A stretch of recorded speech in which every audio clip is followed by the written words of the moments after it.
having been exposed since my childhood to the state repression, to the craziness of a system that doesn't respect human rights and the rule of law, made me aware since very little of the need to have rule of law and the need to respect freedoms and rights and to fight for these rights. I was born in Libya from a Libyan father and a Tunisian mother, and I spent the first 8 years of my life in Tripoli.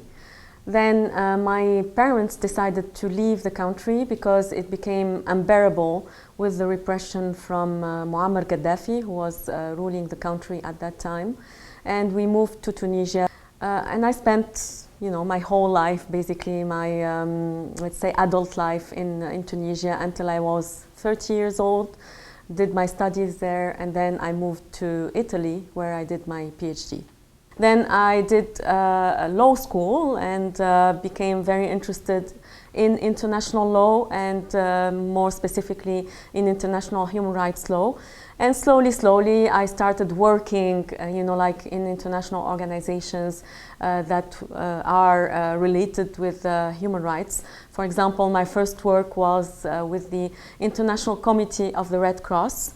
Then I moved to other organizations, including the International Criminal Court in The Hague. With the Tunisian Revolution, which started on the 17th of December 2010, and then the fall of Ben Ali in January 2011, I thought that it was impossible for me to stay outside of my country.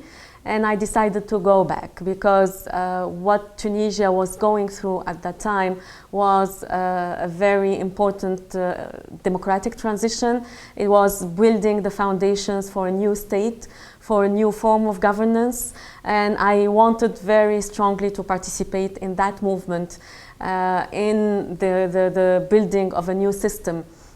Since then, I'm working with Human Rights Watch in Tunisia on constitution drafting, on the building of the foundations for a new system of governance, on security sector reform, also on freedom of speech and the consolidation of freedom of speech in Tunisia. The most demanding issue right now in Tunisia is this interplay between counterterrorism and human rights.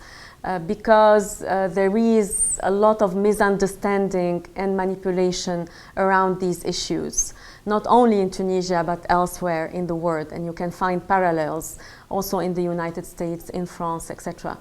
In times of terrorism, when the very existence of the lives of people and their security are at stake, it is very easy for the state to use this in order to backslide on rights or to restrict the space for freedom. In Tunisia, it's still a fragile democratic system that is not yet consolidated, and where the anti-right rhetoric could be very quickly turned against human rights and freedoms. Tunisia underwent a very important transitional justice process, which means that it has decided to look at the abuses committed under the former regime of Ben Ali and Bourguiba, going back to 1955, and to have a truth-telling system or commission to look at these abuses and give a fora to the victims.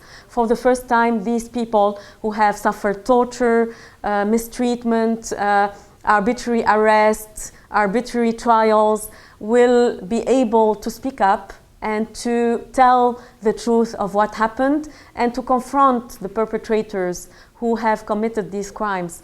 This is a very important moment in the history of Tunisia and in the history of transitional justice in the world, because these cases of like truth-telling mechanisms, etc., are not that frequent. So it's very important that this process goes on and is supported by everyone, including the international community.